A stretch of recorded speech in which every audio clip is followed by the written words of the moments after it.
Warning: the following podcast contains violent scenes that may be unsettling to some listeners. Listener discretion is advised. In the seclusion of British Columbia, an inherited hotel conceals a hideous secret that may destroy those who now own it. Will the new owners survive their own petty jealousies or be consumed by Hotel Hell? Join us in this Call of Cthulhu miniseries with Becca playing Deborah, Monica playing Dan, Quinn playing Jared, Tillman playing Christy, and Chris as the keeper of the arcane lore. If you'd like to contact us or find links to our Discord and Patreon, you can find us on Twitter at twin_cities_VTM. We hope you enjoy. Christy, you feel this hand come across your wrist. I need you to roll me a dodge roll, please. I'm spending 1 point of luck, so I succeed. Okay, good. So you, Deborah, and Dan see like Christy go up to the water and she starts putting her hand in there and she's feeling around. All of a sudden she pulls it out real quick and you see like this hand just comes out. It looks like a hand that's been soaked in water for eternity. It's white and looks like the belly of a fish, and it's all like a prune, but bones are starting to stick out at the end of it. And you see it kind of grab onto like the board, one of the wooden boards of the step that she's stepping on. Christy, what are you doing right now? I'm scrambling back up the stairs. All right, so you're scrambling up the stairs. I'm going to have Deborah and Dan give me a dodge roll, please, because she's doing it in such a crazy manner. I want to see if you guys get bumped into and anyone falls in the water. I yell at them like, up. Time to go. I had 21 out of 35. Good job. Okay. Oh, yeah, I pass. I got an 8 out of 20. Oh, wow. You made a good, you're I'm the Matrix. with a broken ankle. Christy backs up and you both are like go along the respective side of the steps as she like makes her way up, and you turn and you look and you see a second hand come out of the water and it grabs the other step, and it looks like something slowly submerging. It's like when you go fishing and you slowly pull a fish up and you can see part of it start coming out of the water. Are you guys gonna stay there and look, or are you gonna run? Or At that point, Deborah will turn around and nope. Start running up the stairs. What about you, Dan? Dan is going to, after he dodges, he's going to kind of grab onto Christy and start moving her up the stairs, making sure she's ahead of him as he kind of limps behind her. Oh, Christy ran ahead of both of you, I think. Well, then he's going to kind of hobble behind Deborah. So, Christy, as you run up, you got like 3 steps left, and as you get to the second step, the door goes doom and closes right in your face.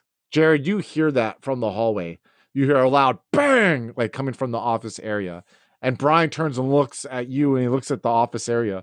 And you just see him slowly like turn around, and he's looking at the volcano. What was that noise down there, Jared? I wonder what gooding on down there. I don't know. Maybe there were more zombies or something. I don't know. Why do you want to close the portal, Jared? Don't you want to make them pay for what they did to me? Why should I care what they did to you? Okay, the world is ending. It's bigger than you. It's bigger than me. We have to. The world is ending. Okay, we have to stop the world ending. No. That is not fair. Do you know what it felt like to have my hands nailed to that tree out there and to be stuck to that tree for days while starving? All of them judging me for what I saw. It's not me who's evil. It's this land that's evil, Jared. They all need to die. The world needs to die, Jared. No. We have to shut the portal. We have to shut that. He's going to start running towards the door. The basement. We'll go ahead and cut back to Deborah, Christy, and Dan. The door slammed in your face. You see the light is getting a little bit more illuminating. As you guys are staring at the door and you hear a slapping sound, it sounds like a palm hitting wood. It sounds like, then you hear it again. Then you hear it again. You hear it coming from behind you on the steps. What are you guys doing? Dan's going to jerk his head to look back since he's at the end of the stairs, behind everyone, and he's going to kind of squint to see what the hell's, if something's coming out of the water. And you see about mid-chest high out of the water, along with the arms clawing, is this waterlogged. Maybe it was a person at one time. Its skin is all bloated around its mouth. It looks like all the layers of skin have gone down and hangs down around his neck It's almost like it's sliding off. You see like the front cranium of his skull, like the skin has slid off there, and you see this yellowish. You see it's like almost like flapping over its eyes. You smell this gas emitting, like the gas of decay, as it's like bursting forth. Every time it moves a little bit, this like decaying, noxious, toxic smell of innards are bursting forth from its lips, and it's almost like when someone passes gas in front of you, but there's nothing that can compare to this. And it's like, ah! And I need you to roll me a sanity roll, Dan, please, since you looked back. Meanwhile, Christy's pounding on that door. Open up! 24 out of 51, I'm fine. You're good, yeah. So you're like, oh, fuck no. Deborah, are you pounding on the door too? Jared! Jared! You hear that, Jared, as you're running into the office. I'm coming! You get to the door, Jared. You grab it and you shake it and the knob's not moving. And you hear in your head, no, I don't want to open it. Tell me why I should open this door, Jared. Why should I open this door? Because they haven't done anything to you. I want what is due to me, Jared. You owe me one. I owe you nothing, okay? Just open the damn door. As you say, you owe me nothing. You just feel your head, this sharp pain, like a migraine shooting through your head. It's just like, where it's hard to focus. You owe me one. You owe the portal one if you want this to stop, Jared. Don't forget, Jared. It wants what it is due. And then when you turn the door, you feel it loosen. The door opens up and you see these three there. They stumble out. Go ahead. Scene's on you guys. Dan is standing behind Christy right before Jared opens the door, and he sees this thing crawling up, and the smell of decay is really getting to him. So he's kind of pressing up against Christy, not really caring if it's, respecting her bubble or not. And he's kind of, you guys, you got to open that door. Christy, pretend there's a freaking clam bake on the other side. Open that shit. And then when Jared opens the door and they all kind of pile out, Dan is kind of on his back trying to crawl back away from the door in case something tries to grab his leg. And you hear, like, as they stumble out, you're coming from the darkness, so you can't quite make it out, Jared. You see them all stumbling out. And yeah, it's like the second the person's not blocking the door, he's going to slam it shut. And you slam it shut, and then you just hear this gentle on the wood, like this palm slapping against it, as there's this quietness in the office. All right, we need a new plan. I vote. There's got to be an answer in one of these sketch pads, one of these paintings. There's obviously, I don't know if this really is the end of the world, but something's going on. And I vote we look through all this shit and try to figure it out. Because if it's like that outside, then we're no safer outside than we are inside. We're fucked either way. And I haven't gone this far in life to die in a shitty ass 1-star hotel. So let's look through what we've got. Maybe there's an answer. Maybe there's a way to stop this. I don't know. Find a virgin, chuck it at the wall or something. Not to be a virgin. Just offer a sacrifice to it. That's simple. What are you talking about? It's a portal to the hill, right? How do you shut a portal to the hill? You kill it. You give it a sacrifice. We're not just gonna start killing people because of a hunch, man. It doesn't need people. Just one. Just need one. How do you figure? What? It knows the place. Johan, he knew the painting. He knew this was going to happen. What painting? The one upstairs? All over the place. Okay, you see his soul is in this place. All we need to do is we need to give it one person, and then it'll all end. What if we burn it the fuck down? Then that won't do anything. The portal will still just it'll break through the rubble, and the dead will still keep rising. The volcano that's miles away will erupt and kill us all. You guys feel the ground shake a little bit, like just a little bit, when he says volcano. Go ahead, scene's back on you. Was that a fucking earthquake? It's a volcano. I just told you. It's wakening. It's waking up. Okay. It's gonna. I don't know. It's gonna probably erupt. The zombies, volcanoes. I told you before. It's the end of the fucking world. Get on the same page, Sweetie, Jared. How do you know this? And he pauses. Jared pauses like a second. And he's like, Look, I've been reading around some of the stuff. Okay, look, just like I saw a little journal, something, a sacrifice or something in the journal. A journal I saw upstairs. I only saw a glimpse of it. Then the thing came and attacked us. Oh, Okay, yeah, then maybe we should go check that out and follow through with what Dan was talking about. You know, maybe there's something going on. Like, surely it's not a sacrifice. Like, surely somebody doesn't need to die. She's listening to Dan instead of you, Jared.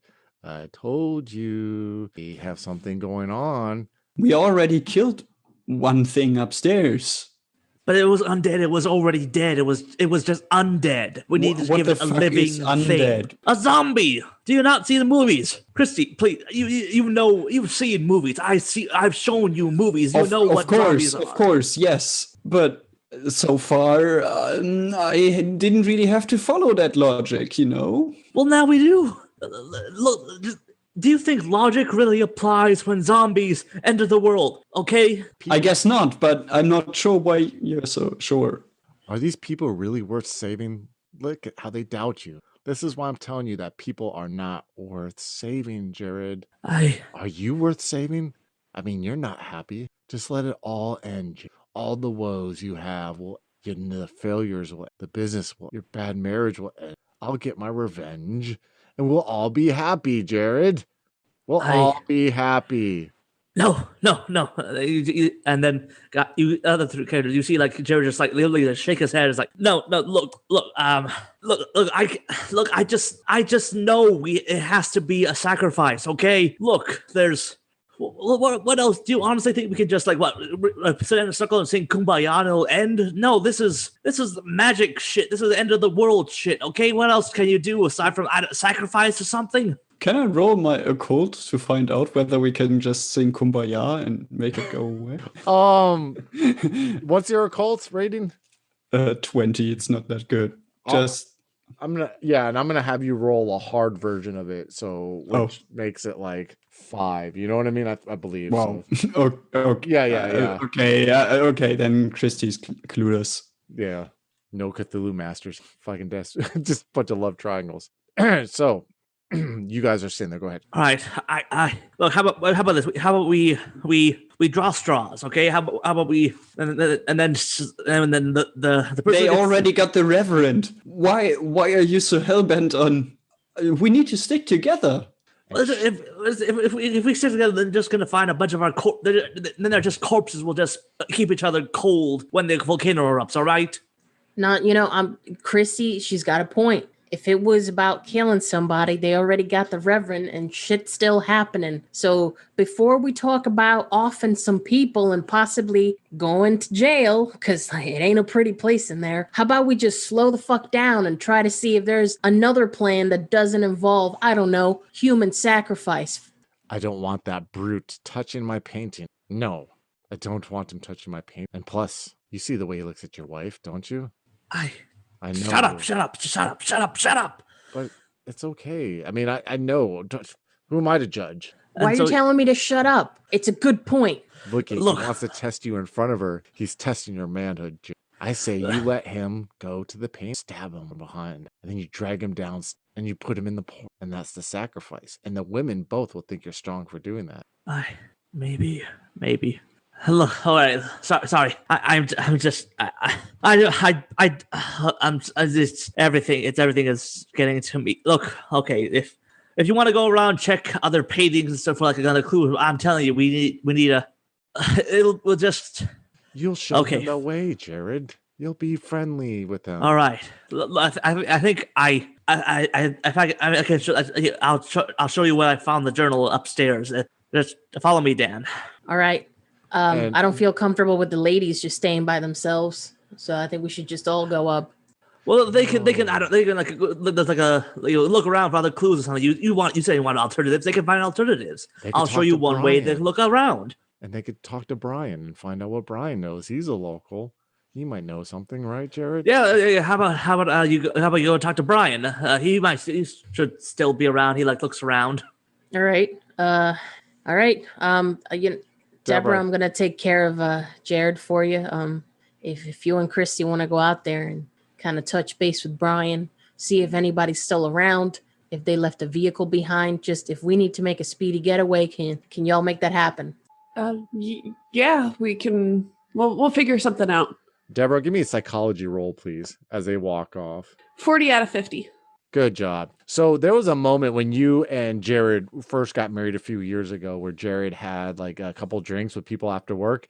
And he's not a big going out and getting, drunk kind of guy, but he, said, "Hey, I'll take a cab back," all this stuff. And you stayed up watching TV and he came home rather inebriated. And you could tell by the way that he was like walking in the house, trying not to wake you up because he didn't know you were in the living room of your apartment watching TV. He kind of missed that you were asleep on the couch or laying there, that he felt like some kind of shame because he does love you.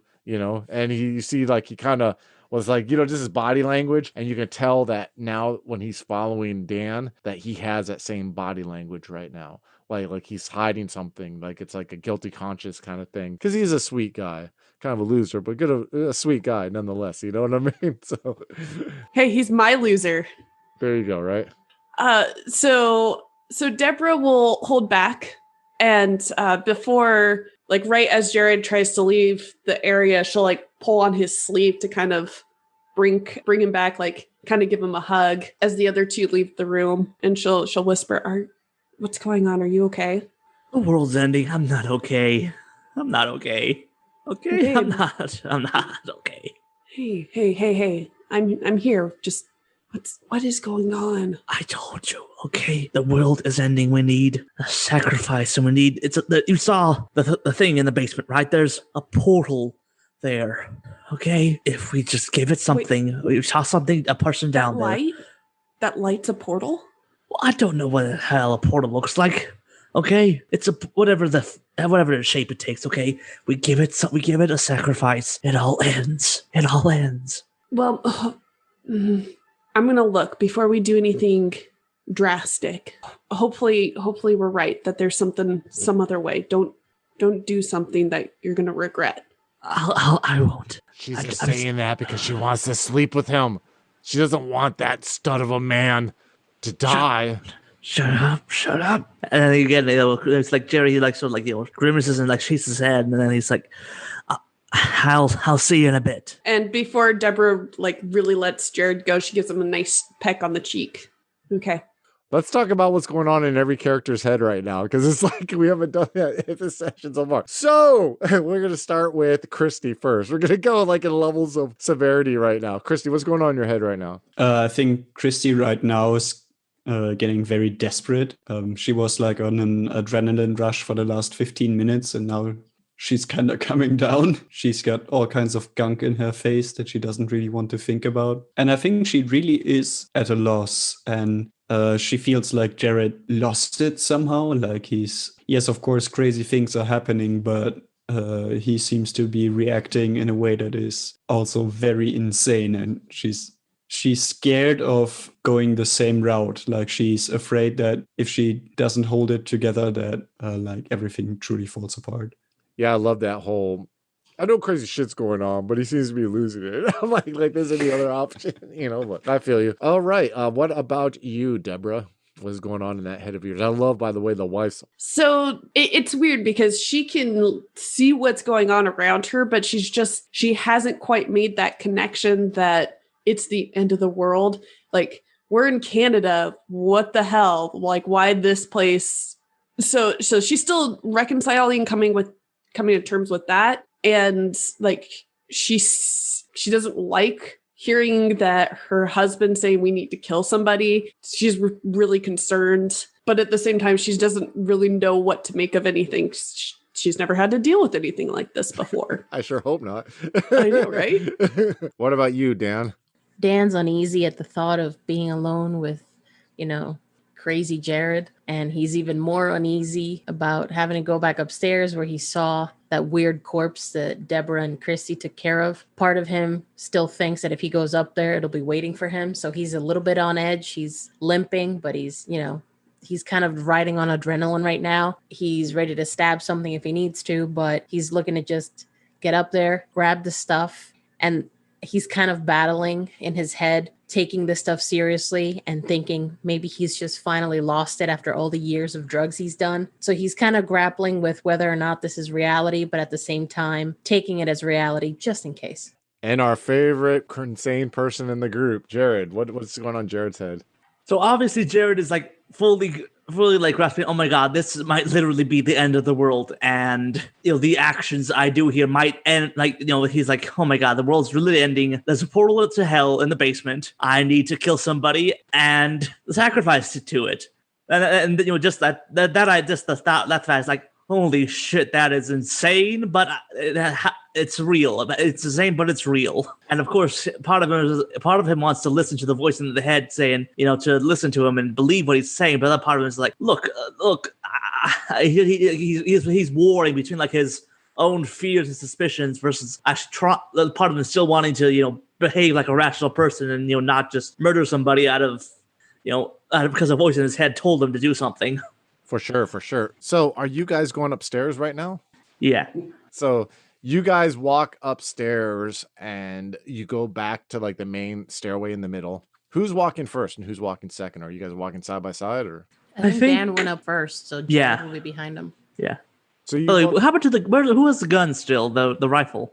Deborah does. Okay. Has it slung over her shoulder, has like one of those hunter straps, you know what I mean? The straps or whatever. So you both are walking up the steps. And then you make it to where you get to the second floor and you can make a right to number 7. And you see remnants of what used to be a person who rose from the dead. You still see what Christy left behind when she devoured it with the lamp, mauling its back. You can smell the reek of it as you guys walk past it slowly. And you go all the way down to the end of the hallway and you make a left in the hidden number 7 room where all those paintings were along. You actually see a stack of them where you actually had seen your face painted on one of them. I'm going to have you all roll spot hidden. Okay, I do have that. Dan failed 54 out of 15. 70 out of 40. Now, you can push the roll. You can spend luck if you want to. No, I don't think so. I'll let Jared think about it. Yeah, let me check to see what my luck is. Yeah, I want to save that for if I need to bring again to a bloody fist fight. Awesome. So you all were looking through these paintings like you did before, and you found those 7 sayings. Yeah, as you guys are looking through these paintings again, you are seeing the 7 horrific paintings I described before have these 7 symbol or 7 weird phrases that are on them. They seem to be like a mixture of too many consonants or vowels, and it's like consonants or vowels. Like it looks like a language that you have no understanding like what it's saying. It's almost hard for your tongue to roll around the syllables. And when you're digging through the paintings, though, you also see one of the paintings, the hellish scenes, that kind of strikes out to you. You're like, oh, wait a second. It looks weird. It looks like it kind of has that tree that's in the front. It looks like that there's demons that are around the base of the tree, and these bones, these monstrosities of creatures that look like they're made from geometry but flesh at the same time. It's really hard to wrap your head around. And you hear in your voice, Jared, I remember time of not understanding what I was, and none of them and warned them to sat on descendants died in the world. So you find anything, Dan? Just anything looking readable? At it's all this weird language on here. Looks like somebody was. I don't even know. I can't read any of this. Is it Swedish or something? There's that weird painting of the tree. There's all these hexagon demons around it. You think maybe if we cut down the tree, it'll do some good? Yes, we'll just spend 5 hours chopping down a tree by hand. As opposed to catching a human being and filleting them in a little well in the basement, Jared? Did you not see the zombies that are crawling around outside? Which, since the world is literally ending, are going to be more, and a volcano is going to be erupting. So I don't really know if we have the time to become lumberjacks, okay? I would ask if you have a better idea, but something tells me to shelf that question. Did you find anything on your end? All I'm finding is these weird paintings around this tree. I can't find anything. Oh, but look on the book. He doesn't see it there. See the handle? Used to make myself bleed by that knife over there that he doesn't see. All right, how about you look over there and I'll check out this bookcase over here, okay? All right. Dan's going to kind of get low on the ground, see if maybe behind the dresser that fell on him, there's something in there. He's going to open the drawers. He's just going to keep himself low while he searches high. Jared, do it. So yeah, Jared is going to, he looks in the book. Is there a knife in the bookcase? Yes, there is above, like resting on top of some books. That little space between like the next shelf and the top of the books. You see that it's this knife that's sitting there. Yeah, Jared's going to grab it and he's going to tuck it in like his pants or something. He's not gonna like immediately turn around and try to stab Dan right now. He's gonna just sort of. I think he's gonna just hold it around in his hands for a second. He's like, "So let's say we stop the end. What the hell are you gonna do first?" Man, the second we get the hell out of here, I'm having my first drink in a year. With your wife? He looks like the type who'll take a girl out and show her nice time on town, right? Yeah. I'm probably gonna go. Just take me and my wife. We're just gonna drive home and spend the next week indoors, if whatever the hell, I hear you. I'm gonna find my brother and punch him in the face for suggesting this place. Oh, really? Your brother? You close to him? He's my brother Rob. He tries to kind of get me on the straight and narrow. This me being here was all his idea to come help out. Ah, I see. We're gonna cut to Deborah and Christy. You guys are in the lobby there, and you see Brian like, "Hey, look at this! Look at holy shit!" And he's like pointing outside this large window in the front. He's pointing to like the direction of the forest and the mountain, the Hodo Mountain that's there. And you see that like on the top of it, you see it looks like it's shaking a little bit. And it's almost like you see like looks like ash is starting to come out of the top a little bit. Oh, is that what the? He looks at you two. Is that that's a fucking volcano, right? Am I wrong for that? Am I? What the hell? Then all of a sudden you hear, "Oh my god, guys! Whew, I don't know how to tell you this, folks. Oh, Bob killed himself, folks. I don't know what to tell you, dear listeners. I think I don't know what's going on. I think I'm gonna sign out here. Oh my god, I think the world's losing its mind. I don't know. Oh, I just hug the ones you love, folks. I don't know. I'm signing off." And then all of a sudden you hear, "All our time has come." And you hear like "Don't Fear the Reaper" start playing on this radio station as you guys are staring at each other. Go ahead, scene's on you guys. Is that a volcano? Holy shit. You see Brian turn around. He looks like he's about to pass out for a second. He like puts his hands on his knees. You see the two other workers with him are like, "Oh shit, Bob, what the fuck is that, boss?" He's saying like, "What?" And you see like from the forest line that's like on the other side, like where the parking lot would be. That's like on the other side of the tree that you guys slept under. You see figures start coming out of the woods, and they're slowly shambling. And there's quite a bit of them. He's like, "What the fuck is that?" And you see him like looking out the window again. He looks back at you two, and he looks at his two friends. I guess quick, what do you guys actually know about this place? I know that is not a volcano. He's looking at that's been a mountain since my ancestors came to this land. It's never been a volcano. What are you telling me about? What is going on here with you people? What did you bring with you here? I should have listened to my grandfather. This place is cursed. God damn it, I should have listened to him. Oh, fuck. And what did he say about this place being cursed? He says evil. He said that there's the root of evil is by that tree and what they did to that man, that they shouldn't have done to him, and that this place is cursed because of that. Oh my god, we're fucked. What did you guys get me into? Shit. I'm getting out of here. Fuck this shit. You see him like, "Come on, you're coming with me." And like you see the two guys start following him as he opens the door and they run towards the truck that they have. And you guys are left standing there. Unless you go with, I don't know. What are you doing, Christy and Deborah? Can they outdrive the undead and the volcano? I don't know. Like, there's one way to find out, Definitely, I would say that there's a lot of shit going on right now. You know what I mean? Are you guys in shock? Is that what's going on? We'll come back to Jared and Dan. Are you guys walking back, or are you guys still in the room? Dan didn't find anything behind, the dresser other than like desiccated mice corpses. Yeah. So he's just going to stand up and turn back to Jared and say, "Look, if you didn't find anything, we best get downstairs. It's weird leaving the women alone. You know what I'm saying?" I understand. Yeah. I'll be right with you. I just want to check one last thing and then wait for Dan, and then follow Dan quietly as he goes, as he turns to leave.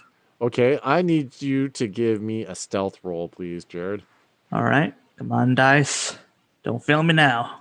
77 out of 35. Holy shit. Can I... You can push it, or you can do luck, spend luck. Yeah, I'm going to spend luck. So I have 35, so that'd be 42. All right. I'll spend 42 luck to make a success. All right, to sneak up on him? Okay. Yeah, and I'm going to wait till he's like right at the foot of the stairs and like stab him and try to push him down at the same time. Okay. Oh God, this is fucking brutal, dude. All right, so you are sneaking down there at 35. Now, how are you walking down, Dan? Actually, Dan, I want to say, give me a spot hidden, Dan. Go ahead and roll that, please. I'm gonna compare the level of successes. You know what I mean? Dan got a 68 out of 15, so he doesn't see shit.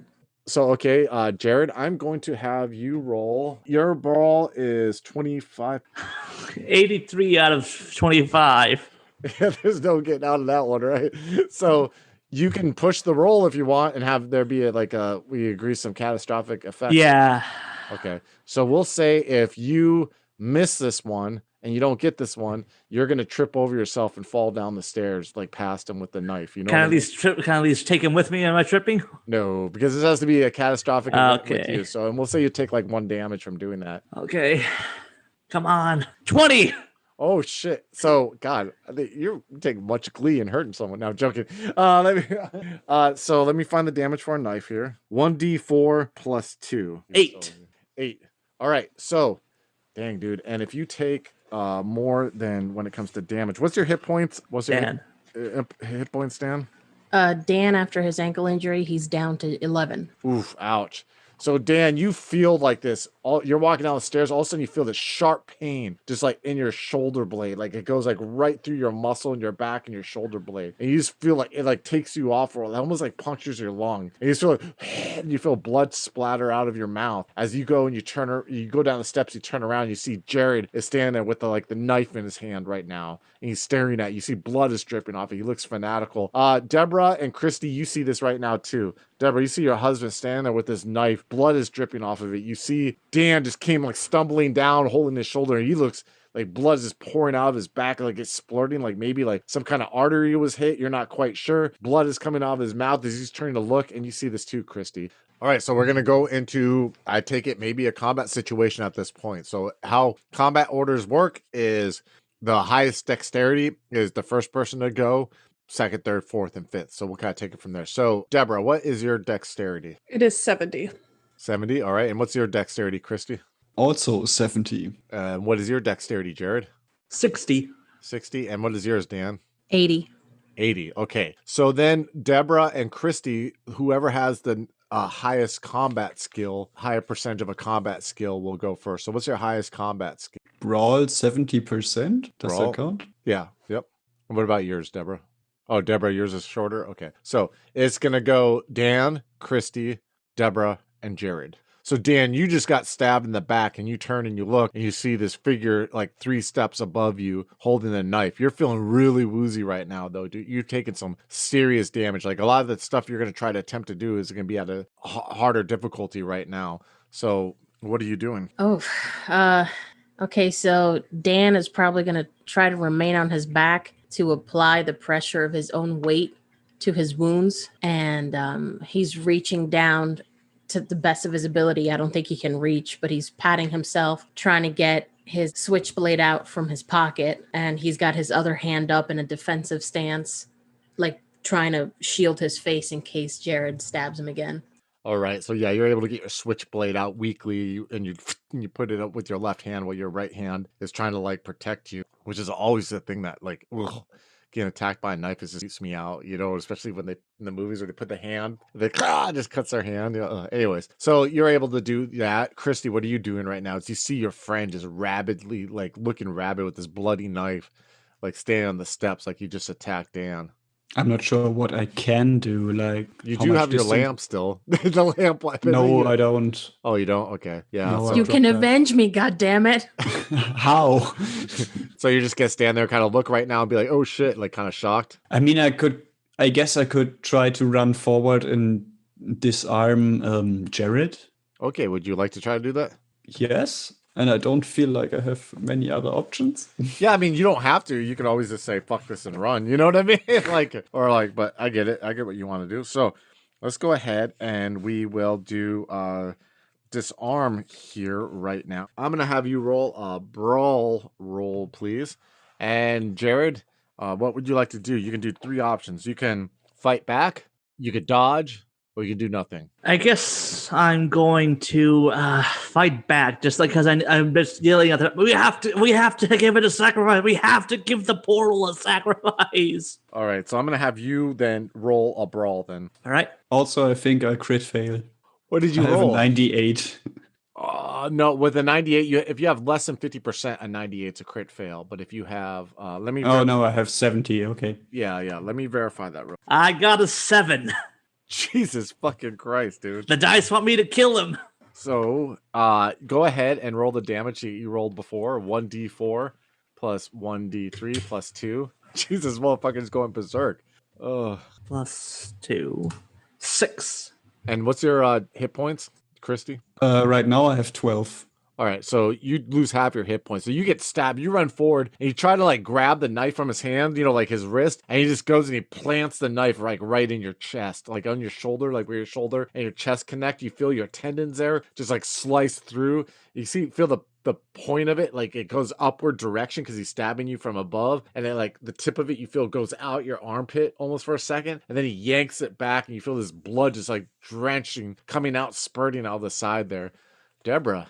Your husband's losing his mind there. Stabbed 2 people right in front of you. Which route are you going with this? Jared, back off! And she'll like get ready to. She's pointing her gun, trying to get him to stop. Like she doesn't want to shoot him, but like if he continues, she's going to shoot him. We'll let you hold your move. Jared, it's your turn. What are you doing? And then he's gonna freeze when the gun is pointed at him. He's just going to say, we have to do this. We have to give it a sacrifice. There's no other way. And then you hear in your voice, Deborah, he speaks the truth. I need you to give me a sanity roll, Deborah, please. I finally failed one. All right, please roll me 1d4, please. 2. All right, so you hear this voice. He's right. I've been speaking to him. I've been telling him how to do. I'm the man who did the pain. I mean, don't you want that bitch dead? She was hit. This is your hotel with him, is it not? Him kill someone. Jared, go. What are you doing right now, Jared?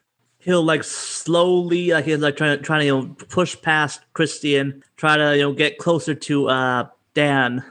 All right, yeah, you push past Christy, and you're standing above Dan. And I guess he's gonna like he's like hesitantly he's like breathing for a minute, and then he's gonna try to stab him again. Deborah, what are you doing when he goes to stab him again? So the voice is throwing Deborah off.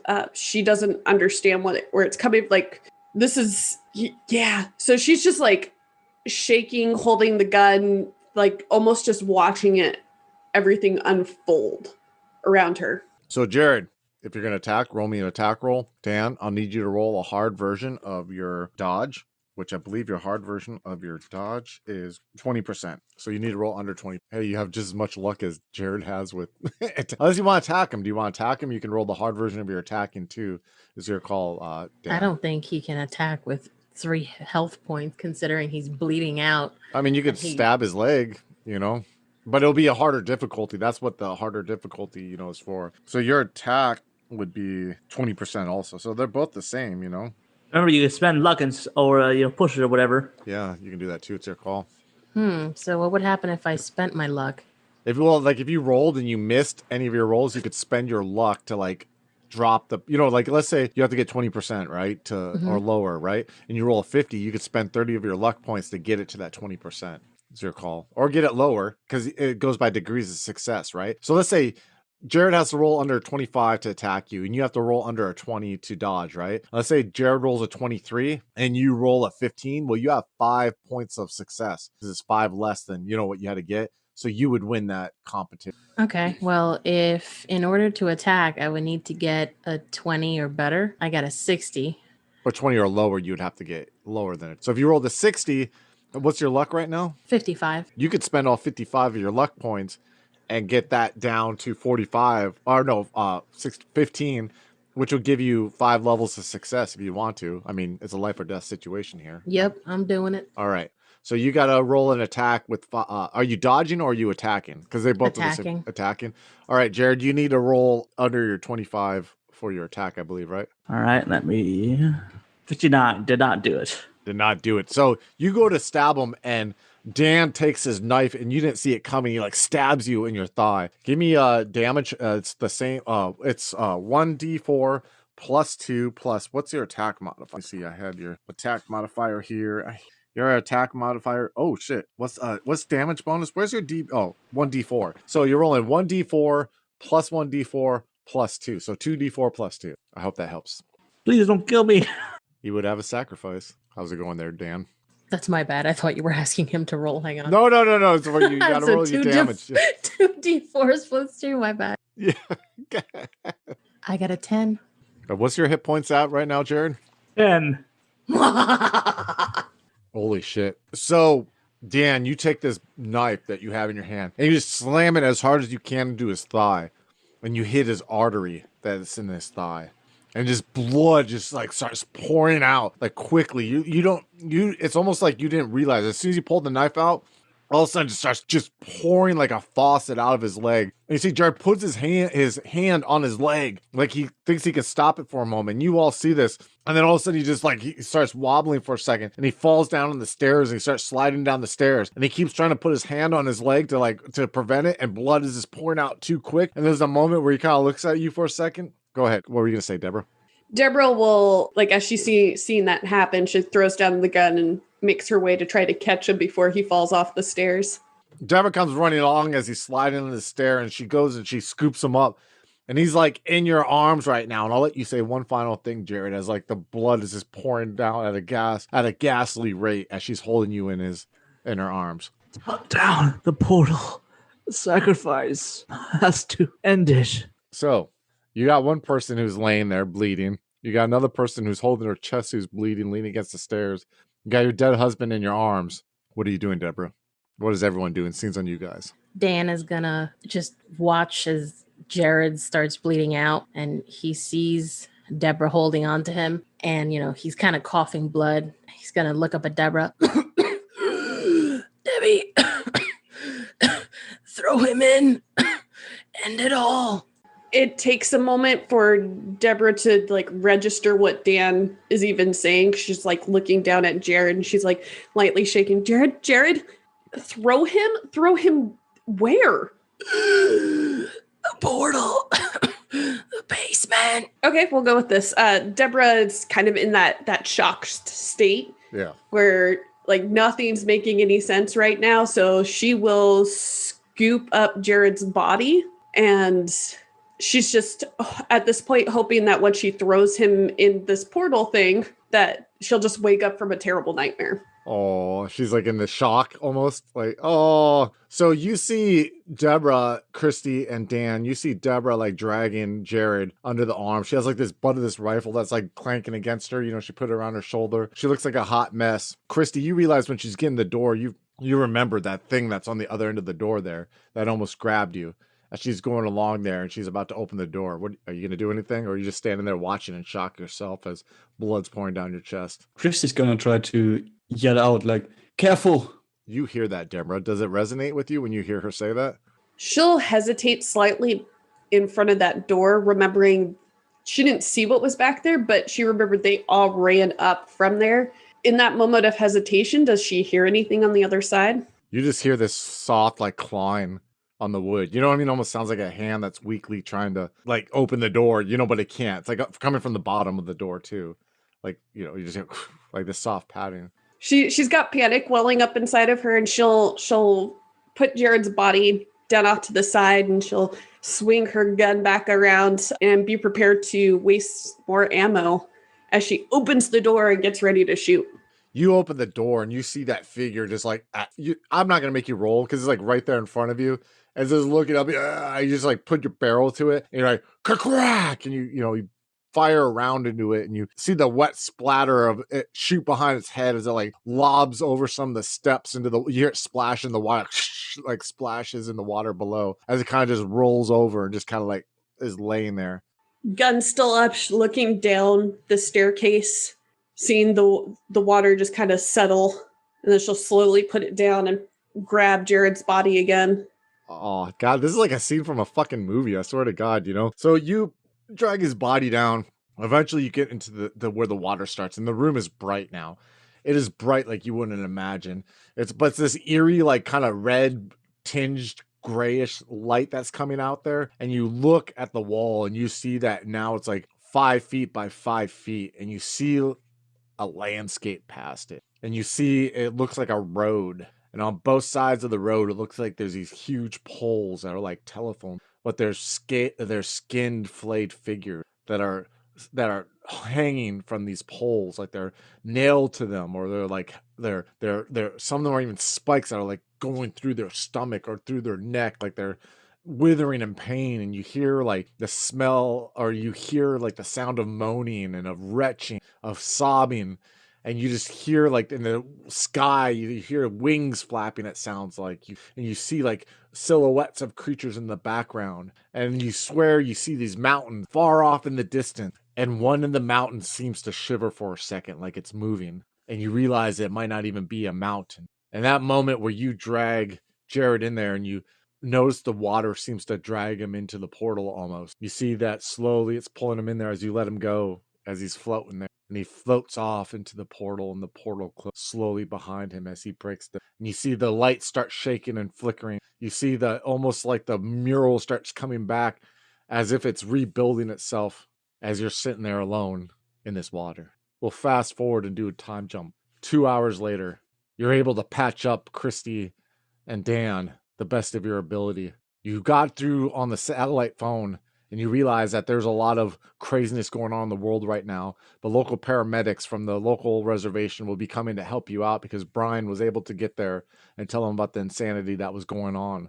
You don't see any figures in the forest anymore. You don't see the mountain smoking anymore. And as you're sitting there by yourself, starting to come out of shock, you hear a voice in your, "Oh, we're not done yet, Deborah. We're not done yet whatsoever." Itching for a more investigative game? Then make sure to check out Deluded. Deluded is set in the winter of 1848, where a mysterious tonic plagues the kindred society of Victorian England, and our group has set themselves to find out who is behind it.